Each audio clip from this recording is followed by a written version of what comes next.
Let's see this question. Dear student, a particle move with a constant speed v along a regular hexagon A, B, C, D, E, F, right? In same order, then the magnitude of the average velocity of the motion. But यहाँ पे average velocity का formula क्या होता है? Average velocity से मतलब है total displacement divided by time taken. तो ये फॉर्मूला हम यूज करने वाले हैं.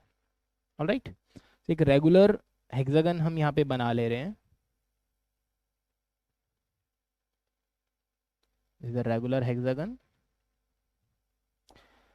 इस पे जो पॉइंट्स हैं ए, बी, सी, डी, ई, एफ. तो यहाँ पर ये 6 इसके पॉइंट्स हो गए, ए, बी, सी, डी, एफ. साइड लेंथ हम अज्यूम कर ले रहे हैं कितना है, एल. ऑलराइट, पार्टिकल ने स्टार्ट कहाँ से किया? ए से स्टार्ट किया है. तो ए से बी जाने में कितना टाइम लगेगा, या फिर बी टू सी जाने में बराबर टाइम लगने वाला है. कोई भी साइड लेंथ कवर करेगा तो पार्टिकल सेम टाइम गैप लेगा. तो इसमें जो टाइम की हम बात करें, ए टू बी जाने में कितना लगेगा, एल डिवाइडेड बाई वी. या फिर बी टू सी जाने में भी इतना ही टाइम लगने वाला है, क्योंकि डिस्टेंसेस बराबर है, स्पीड कांस्टेंट है यहाँ पे, है ना. आगे बोल रहा है कि एवरेज वेलोसिटी निकालनी है. कहाँ से? ए टू, ए से स्टार्ट करना है, एफ तक जाना है. तो पार्टिकल का मोशन कहाँ से होगा? देखिए जरा ध्यान से, यहाँ पे पार्टिकल का मोशन बोल सकते हैं ए टू बी ऐसे गया, then B to C, C to D, D to E, E to F. So initially particle A पे था, फाइनली पार्टिकल एफ पर. ये पूरा प्रोसेस उसने किया. तो अल्टीमेटली यहाँ पे टाइम कितना लगा होगा? ए टू बी में इतना टाइम है, बी टू सी में सेम, सी टू डी में सेम, डी टू ई में same, then E to F में. मतलब 1 2 3 4 5 इक्वल साइड्स को ट्रेवल करने में जो टाइम लगा होगा, डेल्टा टी, जिसको आप क्या बोल सकते हैं, 5 times of T, means 5L/v. ये टाइम लगा होगा. ये टाइम टेकन हो गया. अब डिस्प्लेसमेंट कितना है? A to F, total displacement. A to F आप डायरेक्ट ज्वाइन कर सकते हो. ए टू एफ के लिए जो डायरेक्ट आप ज्वाइन करते हो, तो इस डिस्टेंस को मैं क्या लिख सकता हूँ, A F is equal to L. So यहाँ पे एवरेज स्पीड कितना हो जाएगा, एवरेज वेलोसिटी आप बोल सकते हो.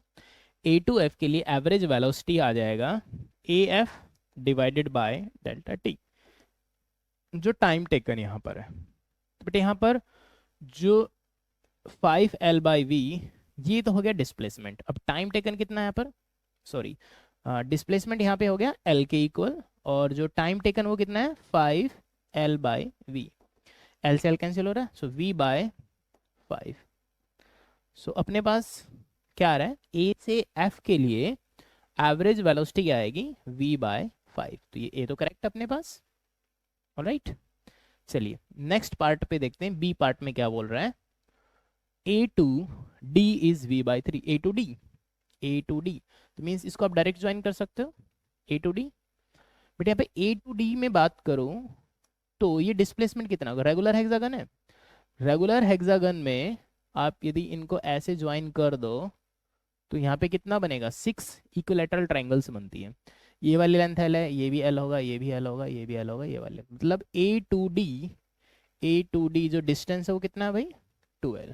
अब ए टू डी जाने में प्रोसेस क्या होगा, A to B to C to D. तो मीन्स यहाँ पे time T T T 3T. Clear है?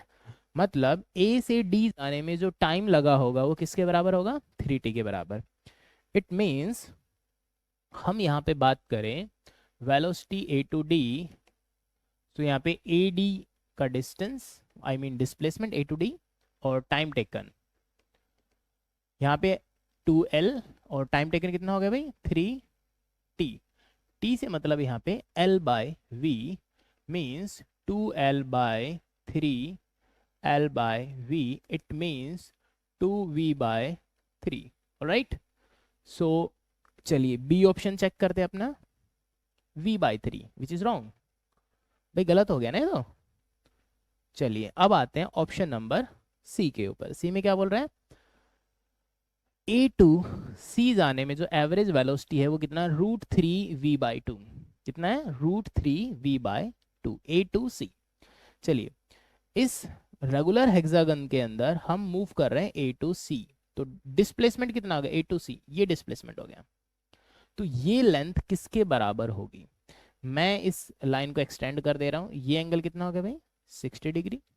ठीक है, क्योंकि भाई रेगुलर हेक्सागन में जब हम एक्सटीरियर एंगल्स की इनकी बात करेंगे तो सारे एंगल्स कितने होते हैं, 60 डिग्री के इक्वल होते हैं।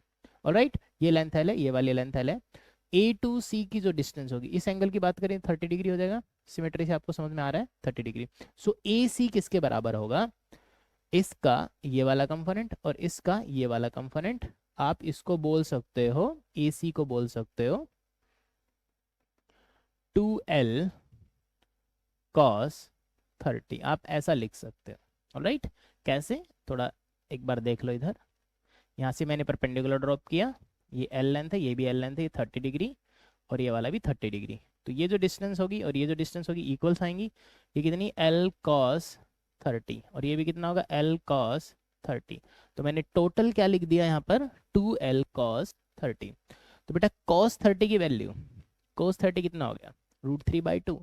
It means √3L। So AC अपने पास कितना आ रहा है, √3L।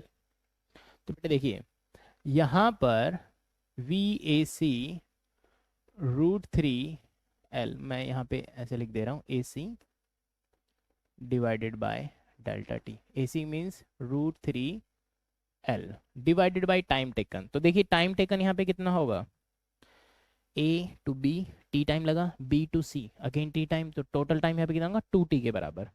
तो यहाँ पर मैं इसको डिवाइड कर सकता हूँ 2T, और T की वैल्यू मैं यहाँ पे पुट करूँगा, that is L/V means √3V/2। Alright, √3V/2। चलिए ऑप्शन चेक कर लेते हैं, √3V/2, ऑप्शन सी करेक्ट हो गया।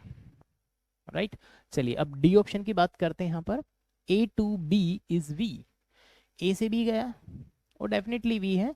इसमें तो बिल्कुल स्ट्रेट पाथ है, टाइम इन टाइम कितना लगा, L/V। तो डेफिनेटली यहाँ से यहाँ तक का डिस्प्लेसमेंट L है और कांस्टेंट स्पीड से वो चल रहा है, तो डेफिनेटली ये डी ऑप्शन अपने पास करेक्ट है। मीन्स यहाँ पर option A, C and D, these 3 option are correct. तो ये इस क्वेश्चन का सॉल्यूशन था। Thank you.